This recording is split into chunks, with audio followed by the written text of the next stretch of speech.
Strickland for three. You're going to go out of here as the Big 8 tournament champion. On 93.7 The Ticket and theticketfm.com.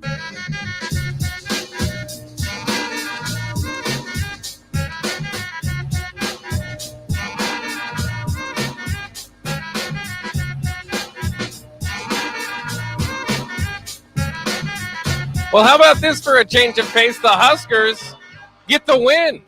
They go down to Penn State, Happy Valley, and really get a big win. Not just sliding by, not just barely putting things together. Dominating Penn State tonight, 93-70, and it seemed like they couldn't miss from beyond the arc. 13 of 20 from deep. This really looked like the team, the vision, I suppose, that Hoiberg put together. Might be a little bit too late, but either way, doubling up the total Big Ten Conference victories tonight. I'm Jake Bakoven. We also have DP joining us as well. Strick, I believe, will might be able to call in a little bit later. He's still working on some flight changes that have been kind of messing up his weekend a little bit and messing up his schedule. So I don't know how much of the game he got to see. We'll see if he wants to plug in a little bit later, if nothing more than just to celebrate. But DP, first of all, congratulations. Thanks for sticking through this season until we got to another one, but we are here. And what did you think about the win tonight? First thoughts.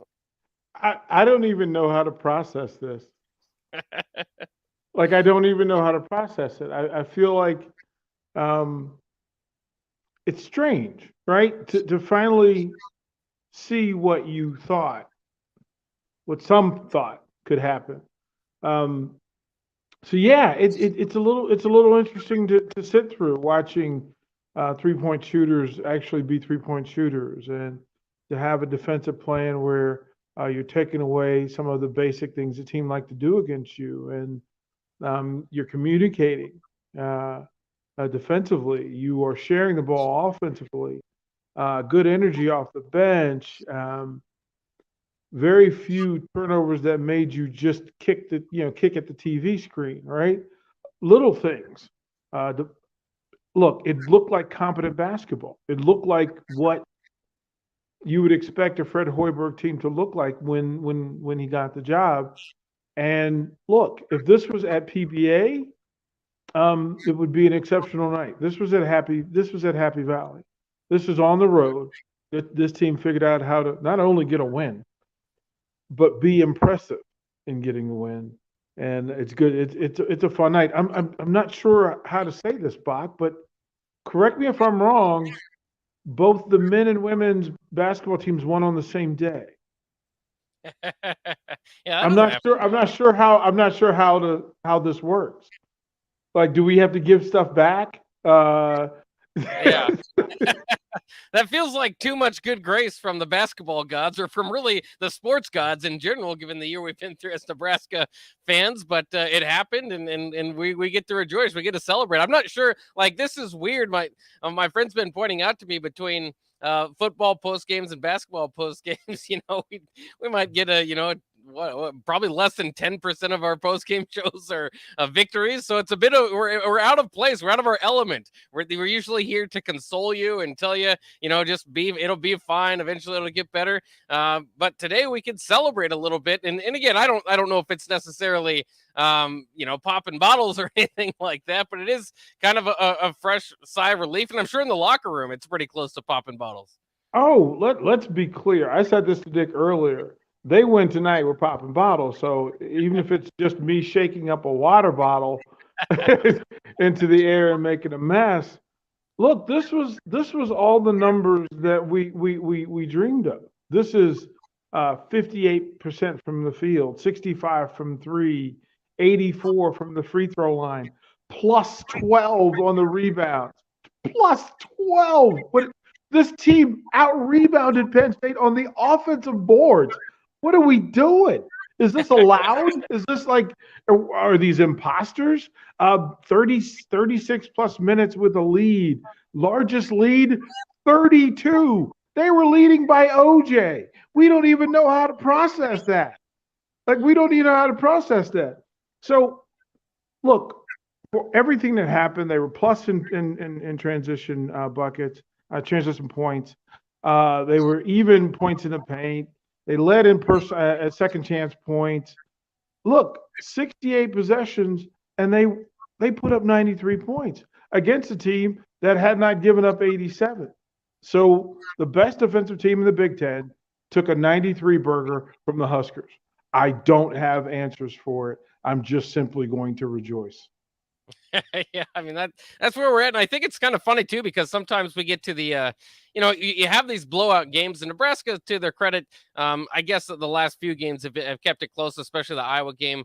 But there for a while it was getting kind of frustrated because having those blowout games, then you come in and do the post game show and you go, well, I'm sorry, there's not just one or two things that need to be critiqued to win this for Nebraska to turn around and win this game. Now it's on the opposite end. I mean, they just did everything so well tonight. And it started, I think, with, Penn State was shooting shot for shot with them. I mean, they were on fire all night. Don't get me wrong. Nebraska had their best shooting performance by far of the season. But Penn State was kind of keeping up with them for a little bit. But it was, in the broadcasters kept mentioning it, it was kind of their focus and their physicality on getting on the glass. I think this is the third straight game now that they've won the rebounding battle, which I think they had maybe one win on the rebounding glass before that all season. So it's a bit of a different approach, and you have to commend the coaching staff to for what they did doing that. And if you did listen to the game, you probably heard maybe about 30 times how John Harrar had 20 rebounds the last game, and they should keep mentioning. I mean, that's quite an accomplishment for anybody at any point in time. And so, I mean, Derek Walker, I thought it was good. They were kind of working him through the offense. That's something we've asked all year. And it kind of led to everybody. I mean, everybody was playing well. Verge was coming off one of his best games against Iowa. He repeats that again tonight with the 15-5. Lat Mayen's been playing really well, kind of fulfilling that role that you expected him. I mean, not afraid to shoot when he's getting the ball open. He's had times where he's kind of hesitant with that in the past. Bryce is Bryce. I mean, he's getting to the line, hitting, some shots that aren't necessarily always the greatest shots. And then additionally for him, he's been hitting a few corner threes. And then he hit a few, he had a few of those again tonight and then one up top. So the 3-point shot from him was going as it was for everybody. I have to count it up. I think 6 different Huskers hitting threes tonight, and most of them was other than Trey McGowan, who rattled one home. Lat, Alonzo, Bryce, CJ and Kobe all getting multiple 3-pointers in this game, and such a high clip. Again, 13 of 20 from beyond the arc. Just an incredible performance shooting. And this is the vision. This is what we kind of expected. We do want to hear from you guys. You can hit us up on Facebook or YouTube, or 402-464-5685. You can call the Honda of Lincoln hotline. We'd be glad to have you on. We're going to take a quick 10-second break for station identification. Don't go anywhere. We'll be right back here. This is Lincoln's home for sports talk on the FM dial. Also online at theticketfm.com. On the internet, KNTK FM Firth, 93.7 The Ticket. See, I didn't lie. We're right back here on the Hoops Postgame Show. Huskers with a 93-70 victory over Penn State, improving to 2-16 in conference play, 8-21 overall, but more importantly, just getting that victory. Of course, DP, you've coached plenty of teams in the past. I don't know if any of them have struggled quite as much as this. At least you tell me. Yeah, generally you tell me about the success stories. So I don't know if there's ever any 7-21s in there, 8-21s. But you probably do kind of have the feeling at some point, maybe it's a 5 or 6 game losing streak, less so than what they're going through. But just kind of what the energy probably is in like that locker room where you just finally get one. We kind of saw it too in the post game against Minnesota. That was a big one, but that was at home against a retooled team in Minnesota. It was good. I'm not taking away from it, but tonight that again looked the part of what we expected all year. How do you think they are feeling in that locker room? Oh, it's a water bath in there. It's a water bath in there. It's tough to go through. I've been around programs that at the beginning of the program, they were at the level Nebraska is, right? When I took them over, they were bad situations that you had to clean up, kind of knock down to the bones of the thing, and then build it back up and decorate it and set everything up around it. This group, what I would say is this is a likable group. Like, they put in the work. I don't think I'd be understating for them to just, there may be some tears in the room because you don't you don't go through a 29 game season with 7 wins and then feel like you have a grip on what's going on around you. Like they all think that they can play the game at the right level and they can play the game the right way. They all believe in each other. They all believe that they believe in Coach Hoiberg. They believe in the staff. They believe in each other. But then you get beat down and you get beat down and you get beat down and nothing seems to go right. And then this is the moment where they get to breathe. This has been a season of quicksand. The harder they fight, the deeper in the mess they get. And then finally, you know, they've got land under them. They've got something solid under them. It makes sense. Every shooter was actually a shooter, right? The defenders were defenders. Verge looked the way we had thought he was going to look when we saw him against Colorado. We saw the version of Bryce that we were looking for. We saw the version of Derek Walker. Lat Mayen, this is the version we've been talking about for a long time. And then for Trey McGowan's the battle back. Like, listen, I don't want to understate it, but my goodness gracious, that young man has come back from an injury. And you talk about efficient, that he's going to give you points, 4 or 5 from the field, 1 of 1 from 3, 3 or 4 from the free throw line, 5 rebounds, 4 assists, 4 steals. So you can't miss what having an effective, healthy, vibrant Trey McGowan means to this team. And then off the bench, you went 5 of 6 from 3 between Kobe and CJ. That's what you thought was going to happen. That's what you expected. That's what you hoped for. And unfortunately, it hasn't shown up enough to make the season successful, but it showed up tonight. So I would expect that the ride from Happy Valley, that plane will have a whole lot more air in it. They will breathe a whole lot more easily tonight, and deservedly so, because they put together an effort tonight, offensively, defensively, and off the bench. They won in every facet, and that's impressive. Yeah, it's hard. I mean, again, all these guys played well tonight, so it's hard to identify one. Of course, Bryce's 25 is probably going to get the headlines as well as it should. He's having a fantastic freshman season, but I feel like if I put an emphasis on one guy, it's maybe taken away from what the rest of the group did. Whether it's CJ and Kobe fulfilling those roles off the bench, Derek Walker fighting against John Harrar, who is that great rebounder for Penn State, and just kind of outplaying him tonight with 4 assists. As always, sometimes that gets overlooked as his passing ability there. Lat Mayen, as we mentioned, really starting to feel it. And you could see it last game. I mean, he airballed 2 shots. And so you're kind of thinking, well, I mean, at least he's taking them quickly. But this now it's a little bit more behind him. And you hope that he can kind of keep this because he's got the confidence now. And, I'm glad because, sometimes when you have those air balls, it can kind of get in your head, but it didn't seem to affect him last game. It was Iowa where he did it early in the first half, and it didn't really seem to affect him. And then today, kind of starting it off, he's especially seems to be ready to shoot right away. And you got to hope he hits one of those threes that he takes in the first couple of minutes so that he's got the confidence the rest of the game, because early on in the season, a big problem seemed to be he was open. He'd pump fake long enough, just kind of give him long enough to catch up to him. And then, his best ball is not driving to the hoop. He can do it at times efficiently with his length. But it kind of depends on the opponent he's going up against the defender there. Yeah, I mean, I think when you play against teams that don't have that traditional Big Ten height and length, that shows up here. They were familiar enough with Penn State's ability to close out. Penn State made some concessions early to kind of pin down Derek, and he punished them. Then they played off, and it gave Derek a chance to get some buckets and get off. And then when they started to dive back at Derek, then he was beginning to kick out to shooters at the perimeter. And that gave them open looks.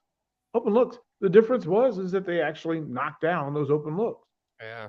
I mean, this isn't rocket science. They finally had a night where the long range shooters had good long range shooting night. And it was good to watch. It was fun to watch, sharing the ball, cutting to the basket, looking for one more pass. And then defensively, getting in the passing lane and then digging on the bigs to kind of take him out for his rhythm. You saw his frustration on his face. So they did a whole lot of little things extremely well against him. That's how it plays off. Yeah, and we got some response from you guys. Again, we always encourage that. Aaron North says off Facebook, do you think the team's morale and resoluteness has improved now that they know Coach Hoiberg is coming back next year? I think that could certainly probably play into it, take a little bit of the pressure off. And I don't know how much of a difference it makes in kind of what you're saying, the kind of the make or miss league that Doc Rivers says, but maybe it does. Maybe it does give you a little bit more of a relief kind of going up to Happy Valley. I'm sure it does. I mean, that you hate to have that kind of noise affect the team, but it's hard to block it out, I suppose, when it's so heavy. I mean, there was basically nowhere they could go outside of Lincoln probably hearing about it. So, I'm sure that does help. I'm not going to give this win to Trev Alberts, but I'm sure it could have helped. Yeah, look, remember, these are 20-year-olds on average, right? And it's hard enough to just battle through a tough season in the Big Ten. Now add to that the question of whether your leader, no matter how you feel about it, that your leader is in jeopardy, is under attack. And some of it can be construed as your fault. So you always want to say as a player, look, I need to play for my coach at the level that I care about him and that I care about myself. So there is an additional burden when things aren't going well, and then somebody comes along and says, it's okay, you're safe, go play. Well, just imagine that for a second. Yeah. Somebody saying, you're free, go play, don't worry, it'll be all right. Well, there's a huge thing that matters. If you saw the joy on the faces of the Huskers tonight, when the things that they've practiced so hard, so often, so well, showed up on the game, and that's the result. That's the result. So go ahead and feel free, clap it up, share, chop it up, holler it up. This was the version of Husker basketball that they were expecting all along. And it doesn't erase an entire season. It doesn't. But it's a really cool thing to watch tonight. And that's what we're talking about here on a post-game show. Yeah, and a lot of times too in basketball games, you don't get as much credit. And I'm not saying that they are as close to the football team as far as competitiveness against top level competition, because they've had some blowouts, right? But in basketball, it seems like you don't get as much credit for being close, because they also have done that. I mean, they fought against Ohio State and North Carolina State. They should have won that game. I mean, certain games where they, against pretty good opponents, and whether it's those games that come down to the end, or whether you're playing those other kind of top 25 teams where they're losing to 8 to 10 points. You don't do that. I mean, sometimes you just look at, unfortunately, the record and go, well, they're 7-21, so they're awful. But they're not awful. You can't be awful and play to a top 25 team to 10 points. You're going to get blown out more often than not if that's the case. So I think this does do some backing up of what this roster was brought here to do. You can kind of see the vision fall into place tonight. Again, on Facebook, Houston Charles Loren says, feels like the type of performance we had in the exhibition against Colorado. Has this outcome always been there? And certainly the outcome has not been there, but the potential for it has. And again, whether it's just starting to come together because of the shots, and they did get a lot of open shots. Part of that, though, I think is hopefully due to the rebounding emphasis that they've put on. Again, 10 offensive rebounds tonight, 5 from Derek Walker alone. And that's a lot of times where you get those wide open looks from beyond the arc. When they crash on the boards, you get it and throw it out. And we saw that a few times tonight. Kick out threes can destroy a really solid defense. We talked and said, okay, rebounding is effort. It's intention, right? Defensive rebounding is intentional. To hold in another defender to go to the boards. Showed up in large numbers, and then having a big who you give Derek Walker credit for watching film, because his ability to identify where the ball was kicking off, where they like to take shots from, where the Penn State bigs wanted to get the ball. He did an exceptional job of moving the pile. It was funny too. You heard them say, well, Derek Walker's not going to win a weightlifting contest. Didn't have to. He simply showed more heart, more agility. And look, it's intention. So I like the fact that they made the adjustments, stopped some of the runouts on offense to get more people to the boards. You'd rather have the ball and have to walk it up than to go 50-50 in transition. That'll kill you. It killed Nebraska all the way up until 3 games ago. And now the Huskers have figured out how to get the ball off the glass on their own end and to not give it back in high volume. That's been the difference the last couple of games. Yeah, and we got to take a quick break because we got plenty more here to go on the Hoops Postgame show. We'll talk more about kind of the bigger decision that Trev made over the season. We'll break down this game, talk about how the refs potentially had dinner plans. They were not blowing the whistle too much, so that was good news.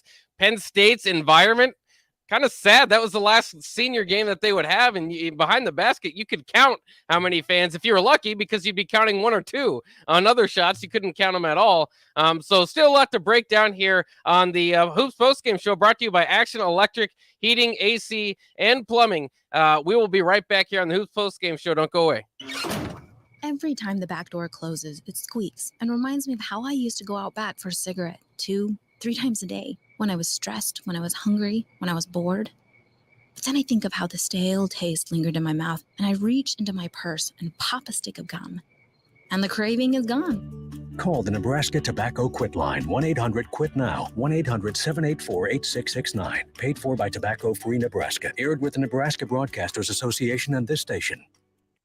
Did you know that the U.S. has added over 1,100 new breweries in the last 18 months? Learn more by shopping at Myers Cork and Bottle, 13th and South, and by tuning into Thirsty Thursdays with Kevin Myers, because sports are better with a drink in your hand and a friend at your side. Action Plumbing, Heating, Air, and Electric always makes safety a top priority for our home and office. In under just 1 hour, their team installed the state-of-the-art air scrubber system directly into our existing HVAC ductwork. This technology purifies the air and reduces exposure to common bacteria and viruses, creating a safer breathing environment for my family. Action delivers honest quality services we can count on. To learn more, visit actionlincoln.com. Are you ready for $0 cost individual employee health insurance? How about company paid life insurance for you and your family? What about on-the-job paid training? Become part of the Landmark difference today. Join Landmark Implement, your local John Deere dealer, at our upcoming career fairs. Chat one-on-one with our team to hear what it's really like to work with us. Career fairs will be held at Landmark locations. March 8th in Lexington, March 10th in Kearney, March 22nd in Beatrice, and March 24th in Hastings. See more details at www.landmark.careers. These days, there are more reasons than ever to treat yourself to a great haircut at Great Clips with the online check-in app. So tell us, why do you check in? I check in because I'm tired of hat hair. I check in because we all need a cut. I check in so I can feel like me. And I check in so I look good for you. No matter why you check in, you'll check out with a great haircut and save time with our online check-in app. Great Clips. It's going to be great. You know you want that smoky, tangy, sweet, and spicy sauced and tossed Wingstop. But you just brought a haul of groceries home from the store. It's cool. No one expects you to shop and cook in the same day. So let the flavor experts at Wingstop hook you up with mouth-watering wings, crispy tenders and thighs, fries and sides delivered to your door. You can always cook tomorrow. That's why the fridge was invented. Get it delivered at wingstop.com. Order online now from the new Wingstop located at 5001 O Street. Hi, Sean Callahan here of HuskerOnline.com, inviting you to join us here on 93.7 The Ticket every Saturday morning now in our new time. We're on from 8 to 9 with the weekly Husker Online radio show. We'll give you the latest in recruiting. We'll talk about what's going on with both football, basketball, and we'll probably share a few stories from the inside. It's every Saturday morning right here on 93.7 The Ticket. It's the Husker Online radio show from 8 to 9 a.m. Back to the Tickets Basketball Postgame Show, featuring Derek Pearson and former Husker and 9-year NBA vet, Eric Strickland, on 93.7 The Ticket and theticketfm.com.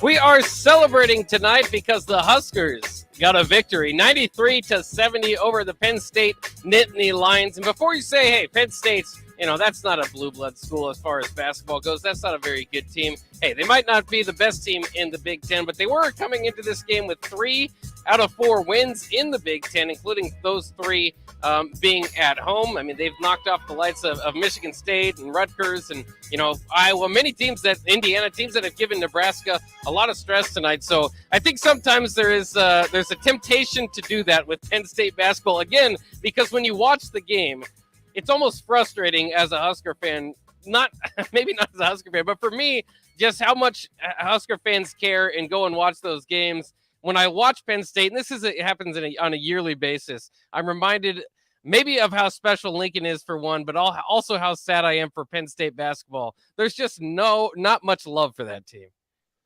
Yeah, I don't know. I've been to several Penn State basketball games. I've been to some that were where the energy was off the charts. But this is it's odd. This is a 12-14 team. They came in 12-13, go out 12-14, and Nebraska fans would be very thrilled with that. Like, would be thrilled with that record. But what happens is there are other stuff going on. Like, the wrestling program is legit, right? They push their football pretty hard, and it's a weird. Happy Valley is kind of a weird place. So, look, they don't love basketball. They show up when they're in the NIT. They show up when they're winning games in the Big Ten Conference. But no, tonight was a snooze fest. It was a snooze fest. This was friends and family only. This is friends of the program only, right? Those unique people who show up at everything simply because it's you. And you could hear it. I love the fact that Nebraska brought its own juice. It brought its own juice to the party, and that's what was required. Like, Penn State will lull you into a sense of indifference, and if you hit the button, you get an opportunity to win a basketball game in the Big Ten Conference. It's a word that we haven't said about Nebraska in a while. They were dominant. Nebraska was dominant tonight, winning across the board and shooting percentage and field goal percentage and free throw percentage and rebounds, offensive rebounds, defensive rebounds. Like, they went through this evening and had the game that people expected, that people hoped for. Penn State, they no-showed it. There are a couple of players who got upset. You could see the frustration on their faces. Oh, yeah. But they did not match Nebraska energy for energy. They just didn't do it. It didn't show up. The fan base didn't pick them up, didn't help them. And it results in a 23-point stinker at home if you're Penn State. But we understand what that's like. We've been there. Yeah. Yeah. For me, I guess from their side, I guess it would be kind of like that Northwestern game. I guess Nebraska played where they were just hitting everything. And the energy wasn't the highest for the crowd. Probably still maybe doubled the attendance than what was at tonight's game. Maybe even more than that for Nebraska. But, just one of those games where, you don't necessarily get too up for the opponent. Maybe Penn State was looking at Nebraska and maybe overlooking them a bit or maybe too focused on senior night or whatever was going on there. But it's just one of those games. And this again happens in basketball. You see it in the NBA every night where if one team's drilling, especially 60% of their threes and the other team is struggling. And like I said, credit Penn State for keeping up there for a little bit. But these scores can get out of hand with modern day basketball and how much the 3-point, shot is attempted these days. And that's part of Nebraska's blueprint. That's part of their plan. They've probably drawn back for that. And on the good, that I think that's been good too. Sometimes I think it's frustrating at times to say that, and I know the frustration was mounting with Hoiberg, but sometimes you just throw things out there saying, well, they haven't made any adjustments all year. This is ridiculous. Early in the year, they were shooting 26 threes a ball game. And now look at, what they're doing at the rebounding thing. I mean, the adjustments are happening. Sometimes you don't see it. And sometimes there's not enough of a maybe rotation or minutes or, difference in players or faces that you see out there. And maybe that's what people are looking for a little bit more. But I think you also have to give Coach Hoiberg some credit. I know a lot of it's with the shots that were falling down, but kind of switching up that that defense at times and really just keeping Penn State stymied tonight. Along, you're always going to need the effort from your players, but for what it's worth, Coach Hoiberg gets his second road victory against Power 5, Power 6 type of opponents at Nebraska. So maybe that's an even more important stat than the second Big Ten victory this year. But that's a big one. Yeah, and you can call it out. This weekend was one of those weekends where things were upside down a little bit. The top 6 programs in the country lost this weekend. So, look, this is what happens. This is what happens as you head towards tournament play and meaningful conference games. Teams step up and teams fall down. Like, that's just how it works. Look, tonight was Nebraska's night. And immediately you go, okay, well, that's great and all, but Ohio State's next. And it's on the road. Now, you got to ask the question. I would imagine that the Huskers go from Penn State to Ohio State. They don't come home. Imagine they just stay on the road. Yeah. Which is a chance for them to maintain that, right? To maintain it. Well, Ohio State took on a Maryland team and looked terrible. They looked terrible. So Nebraska has a chance to match up and go get one. They're familiar foe. They understand what's going to be required. They shorten the bench quite a bit. They're using far fewer Huskers off the bench, mainly Kobe, CJ, and Andre, Eduardo Andre. And those 3 are going to be the rotation. It seems to be the rotation going through, which shortens up on some of the mistakes and the turnovers that happen. They should make more sound decisions. They should be more prepared. And then you get a chance with 2 more games left in the regular season to kind of spoil some folks. Like, look, with zero pressure, you can just go and lay some folks out in their own building as you head into the Big Ten Conference Tournament. Play free, play loose. You got nothing to lose. Go for it. Just go for it, man. Yeah, it's crazy too because Nebraska is going to be hard pressed, I think, to even catch up to get the 13 seed if that were the case, because they've lost to Minnesota, so they'd have to win their final 2 games to catch up to the 4 victories that Minnesota has, who's just in front of them in the standings. Minnesota would then get the head-to-head, so I think Nebraska is for sure going to be that final seed in the tournament. But like you said, you kind of get to play freely, and whether it's it's kind of funny because we are, I suppose, well, no, I shouldn't say that. I was going to say we are spoiled as a fan base. We're not spoiled as a fan base at all, but we are spoiled in the way that I was wanting one feel-good moment left, and they got one tonight. And now I'm saying, well, now I just want one more. So I'd really love to see them, whether it's, because those.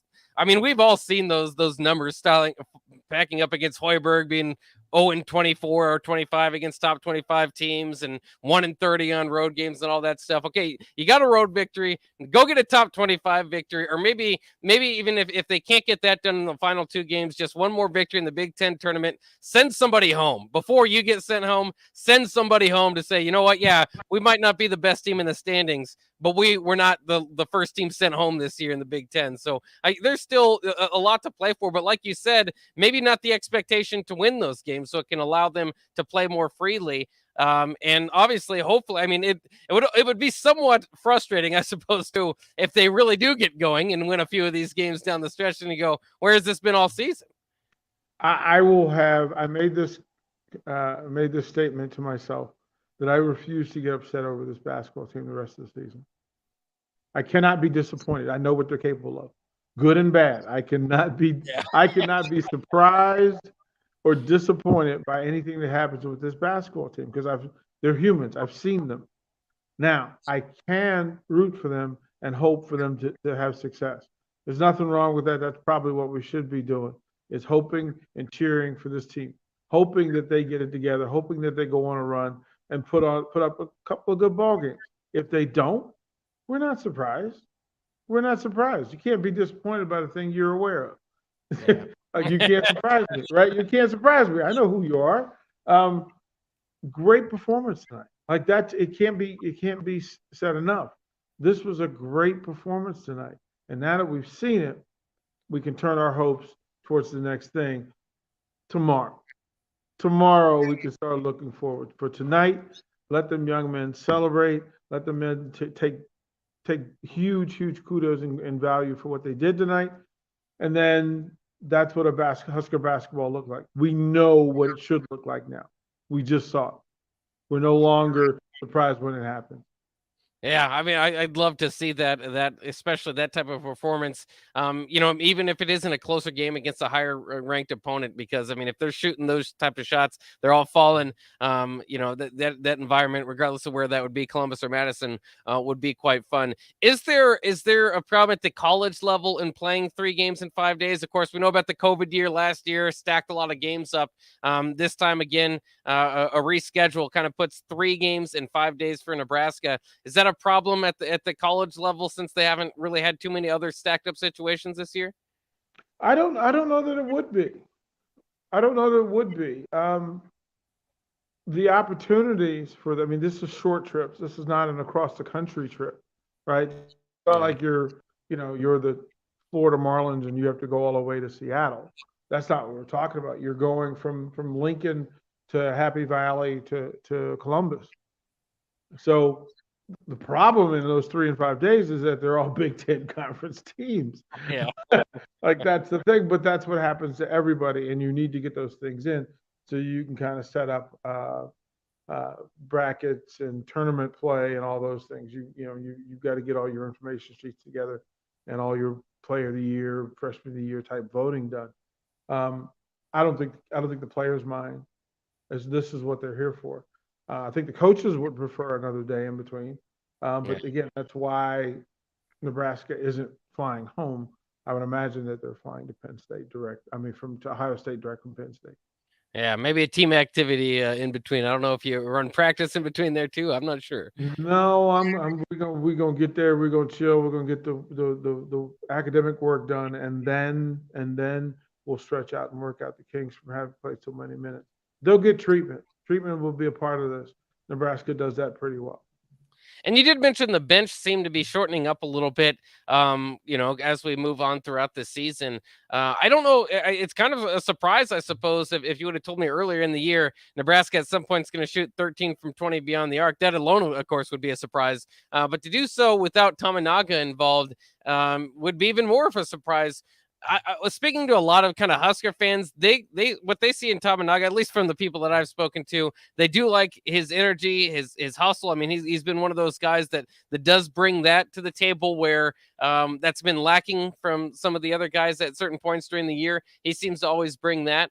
Why do you think that he's been just kind of frozen out of the rotation? Is it just maybe his size and kind of the experiment of playing him on the wing, or do you think something else is going on there? Well, I don't think he's not a true wing.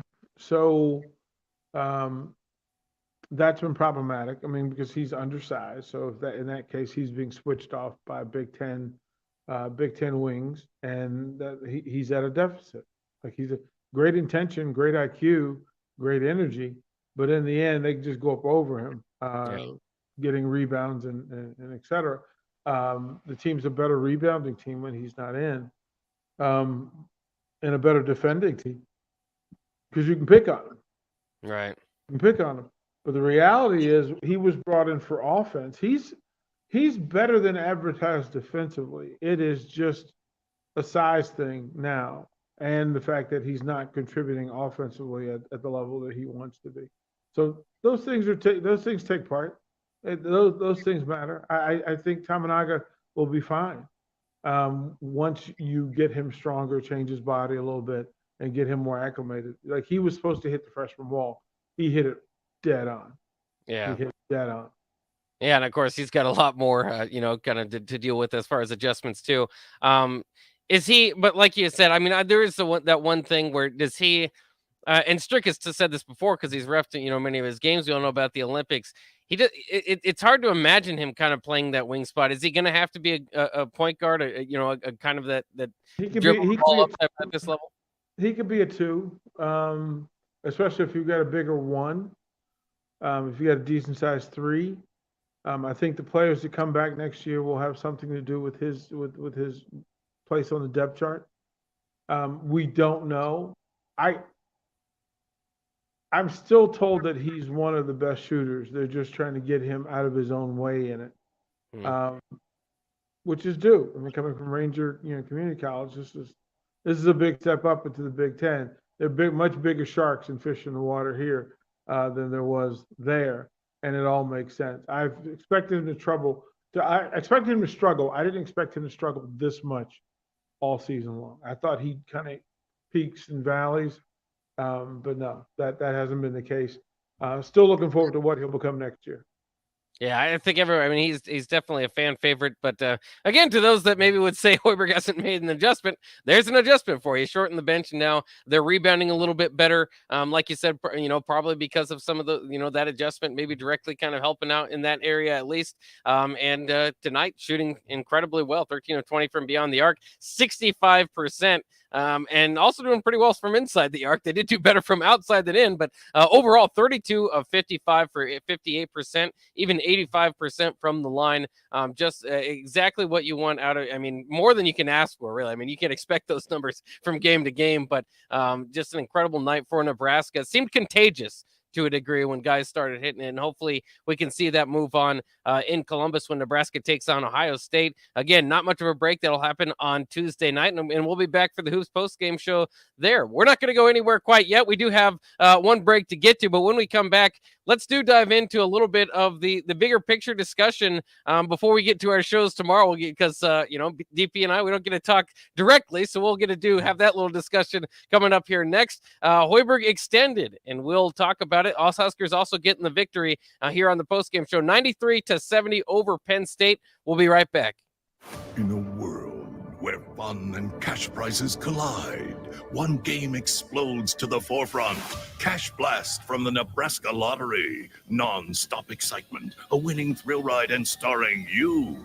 Until April 12th. Play 2x2 weekly for a chance to win $5,000 or $500. And if your ticket was a 7-day draw, your prize is doubled. Don't miss it. Cash Blast, playing at a lottery retailer near you. 2x2 top prize odds, 1 in 105,000.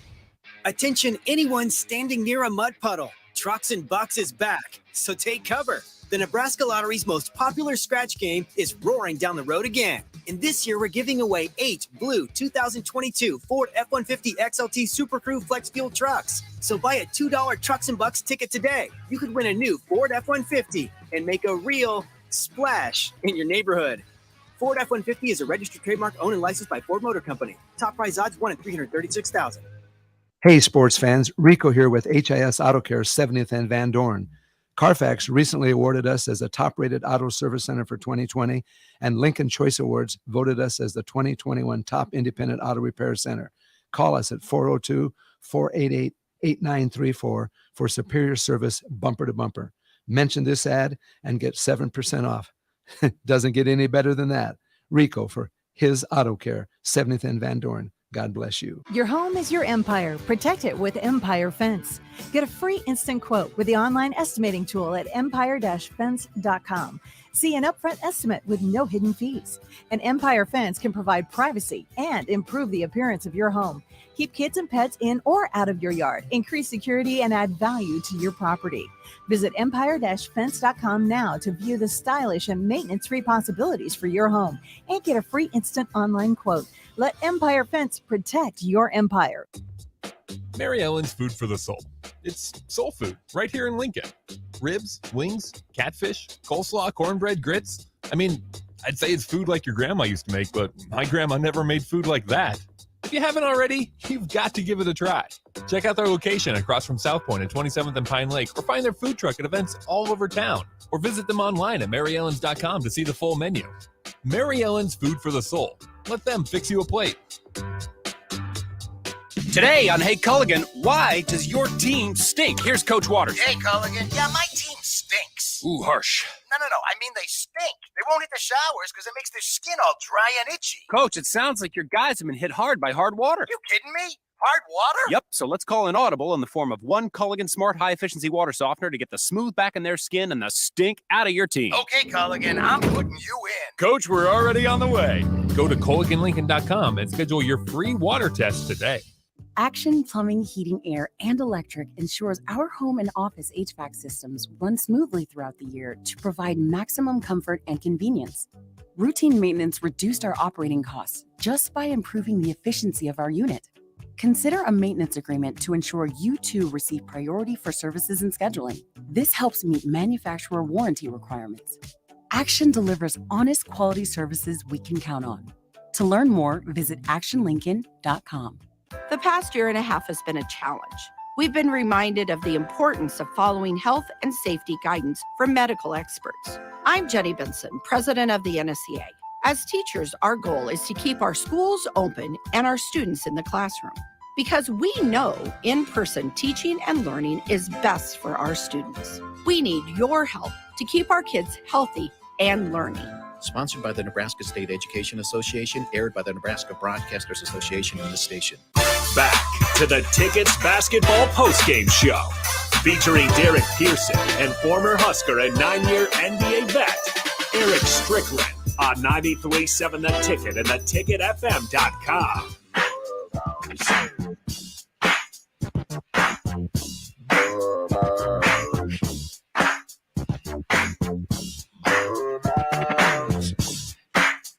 This is the Husker Hoops, or the Hoops Post Game Show, excuse me, here on 93.7 The Ticket.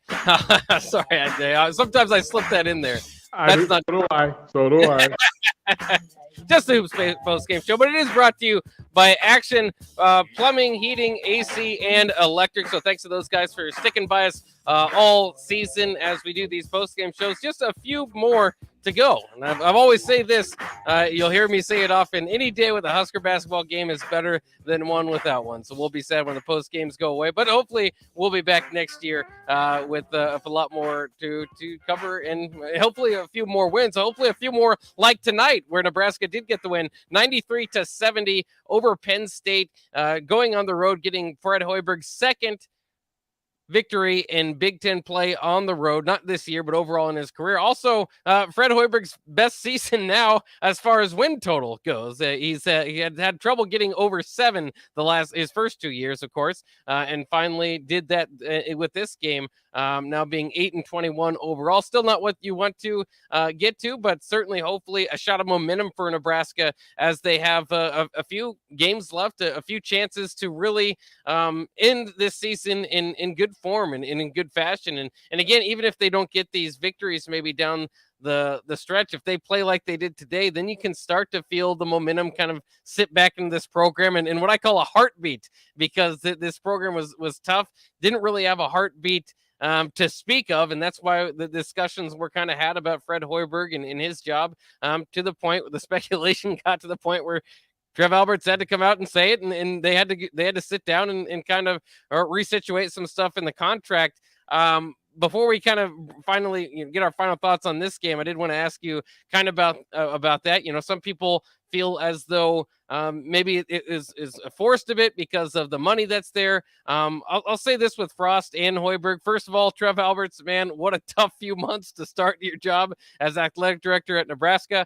But the other thing is that I've said all along, and it's frustrating. It's tough when you're in it and you're not seeing a whole lot of reasons to believe, is that Hoiberg and Frost are at least two examples of guys that's they've got these huge contracts because they earned them, because they deserve them coming into Nebraska. So if you're going to have patience with a few coaches that Nebraska's had over, their long history, patience might be deserved a little bit more, a little bit longer of a rope for these two guys, and Hoiberg included, who of course got not the extension, but just didn't, had to restructure his contract and is getting another go at it next year.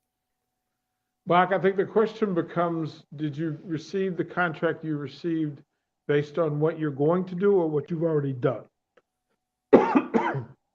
And so when you ask the question about Husker football and basketball, they received the contract based on what they had done already, what they had done before they got here. In theory, fans look at it and go, well, you're being paid for the wins you're about to achieve. No, you get those contracts based on the work that's already done.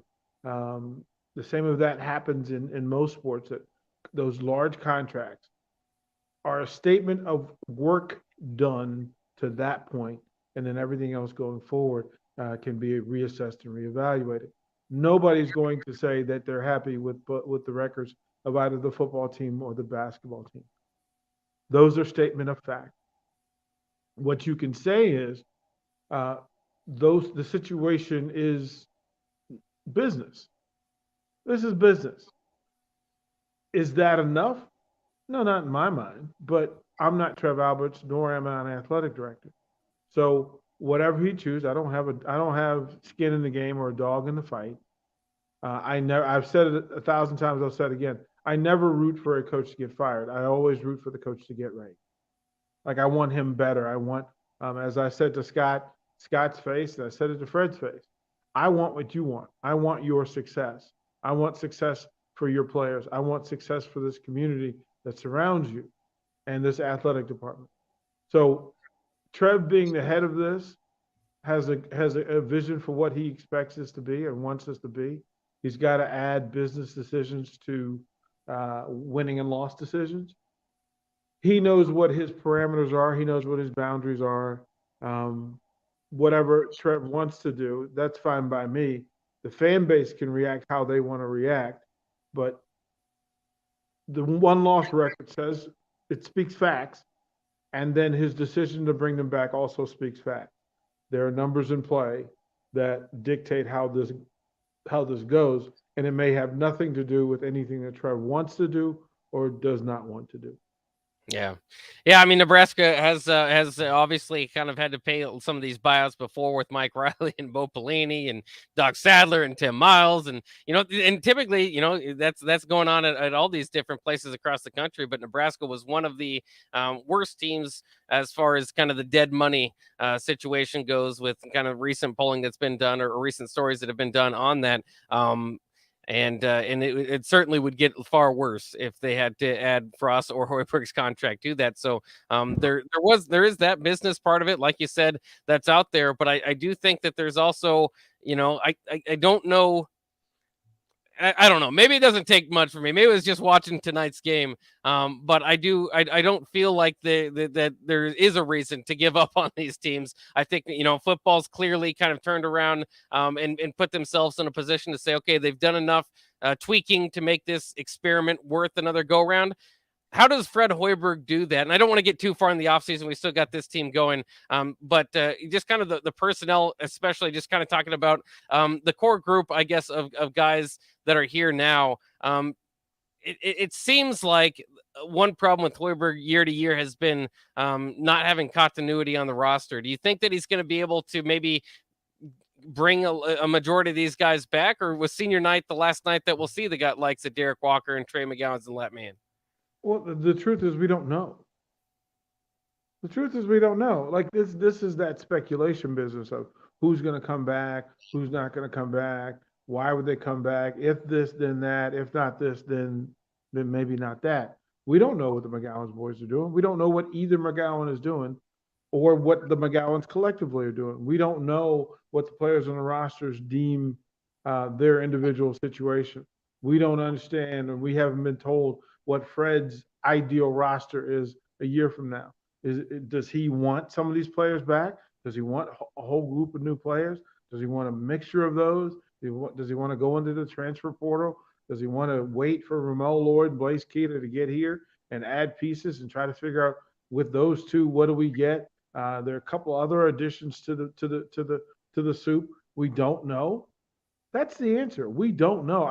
What I'd like is for both McGowans to come back. I'd like for Derek Walker to come back. I'd like for those guys to come, and for selfish reasons, because they're good kids I like having around. But I think it would be good for them. Now, do they listen to me? No, absolutely not. So there's that. But if you could bring back the McGowans and Derek Walker and bring in Ramel Lloyd and Blaise Keita, now I'm a little bit more curious.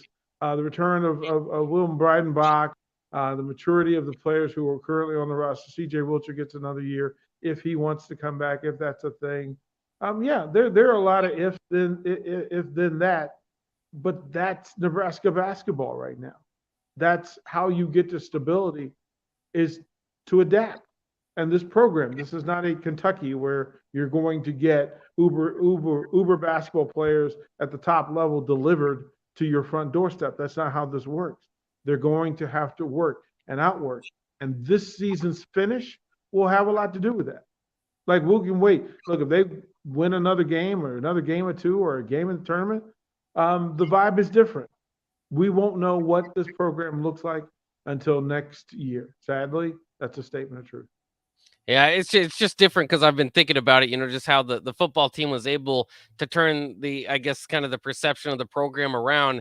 It's more difficult to do that than basketball. I mean, you can't bring in a big time offensive coordinator. They've already brought in the 5-star. They've brought in the Pac-12, sixth man of the year. So I think it might be a little bit more difficult to turn the momentum and the optimism for the Nebraska basketball team. But again, if they do get a few wins here down the stretch, that might be a little bit, factor into that kind of offseason momentum as well. Yeah, it's just again, Ramel Lloyd is playing in a basketball factory.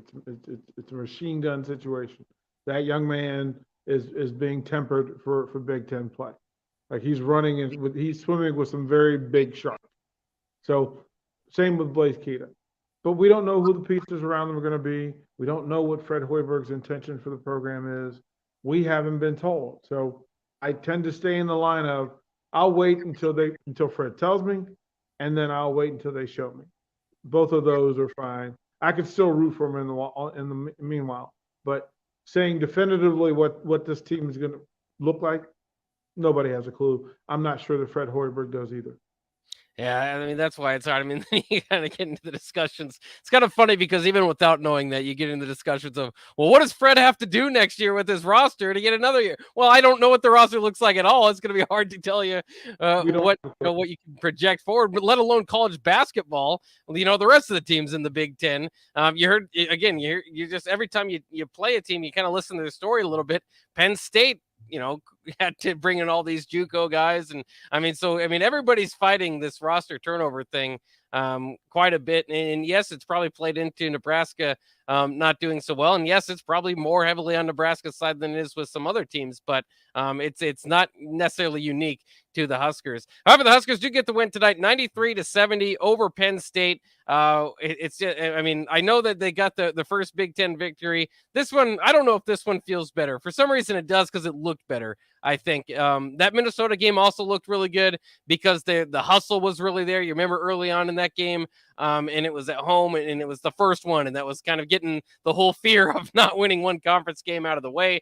So it's hard to compare, I suppose, but this really looked like the vision that Hoiberg had set in here, and this kind of personnel showed you what their potential of doing. Again, all 5 starters in double figures tonight, 25 for Bryce McGowan's, 6 of 6 from the free throw line, 6 rebounds to add in there. He's been rebounding well of late. His brother Trey with 12 points, 5 rebounds, 4 assists, 4 steals. Talk about a stat stuffer there. Alonzo Verge, 15 points and 5 assists, 4 rebounds for him as well. Lat Main, 13 points on 5 of 8 shooting from the field. An excellent night from Lat. And Derek Walker battling down low, 10 points, 7 rebounds, and 4 assists. Once again, Nebraska wins the rebounding battle, 34-22. And this is over Penn State. Again, maybe not a brand name in college basketball, but the number 5 rebounding team as far as rebounding margin in the Big Ten. So this was not an easy team, and to hold them to 22 rebounds overall, magnificent for Nebraska, who also won the offensive rebounding battle 10-6 tonight. Doing everything well, 32 of 55 from the floor, 58%, 65% from beyond the arc, 13 of 20, and 16 of 19 from the free throw line. Don't forget about those 8 steals, 15 turnovers tonight to Penn State's 12. So there was maybe a category or two that Penn State did well. The last thing I did want to ask you, how about the refs? I know eventually, I guess the free throws did add up, but that first half went by in a blur. Seemed like they had some dinner plans, and more importantly, they let a little bit of physicality go, and I kind of like that style of play and watching it play out, because sometimes refs like to take over the game. Yeah, it wasn't, like I said, the crowd was kind of out of it, disconnected, right? Penn State style of play. They know how they play. You know how Nebraska is going to combat that, being more physical against physical. So yeah, listen, we don't want to sit here and blow the whistle all day. We'll set the standard for what's accepted and what's not. They'll let the coaches and players know what those rules of engagement are, and then they'll put the whistle away. Like, that's how it works. And then if you cross over the line, hey, look, I'm going to tag you up. I'm going to go ahead and blow the whistle. That's what happened. Look, if there were 10,000 people there, it's refereed in a different way, for sure. For 2,000 folks, you get what you get. And I like what we got. So maybe playing in Penn State would be hopefully you get to see it maybe twice a year. I wouldn't be don't give up a home game, but bring them back. Bring them back, man. Bring them back. All right, Nebraska's next game again. Not much of a wait for you Husker basketball fans. Just have to wait tomorrow. Then Tuesday on the 1st will be 6 p.m. on BTN against Ohio State, who's currently ranked 22nd. We'll see if they're ranked after the new polls come out. Wisconsin, the final team that they'll play before they get ready for the Big Ten. That will be on the 6th, which I believe is Friday. I have to double check when that game would be played. The 6th is Sunday. Sunday, yeah. I'm way off. I forgot there's only 28 days in February, so that really kind of throws me off. There's that. And the post game for Tuesday's Ohio State game will be at 9 o'clock after the Lincoln Stars game. So Lincoln Stars show. So outside the box will go Priscilla Joseph and Rico will be live. I believe it was at Billy's at 7 o'clock. We'll open up with up the middle, and then we will hand it over to Priscilla Joseph, then outside the box, and then Husker men's basketball post-game show. So we got a full Tuesday night for you. Yeah, and that's just Tuesday. If you haven't checked out Ticket Weeknights, I mean every weeknight is in fuego. It's a blast to listen to and watch and be a part of when I am here. And then of course there's our shows during the day too, so you can hear myself and DP as well tomorrow as we get it going. But that'll wrap it up for the Hoops post game show. Again, Huskers do a good deed for us. Get another win here, 93-70 over Penn State, so we can get our big victory celebration. We don't get too many of them this year, but we do get one tonight. I believe Strick should be set to go for the next couple post-game shows as well. He's just again had some travel changes that he wasn't planning for that ended up happening over the weekend. But you'll hear from him tomorrow as well on our show. Again, you can hear DP tomorrow as well. But that'll wrap it up for the Hoops post-game show here on 93.7 The Ticket. Thanks for staying up with us. And GBR, go Big Red. We'll talk to you tomorrow.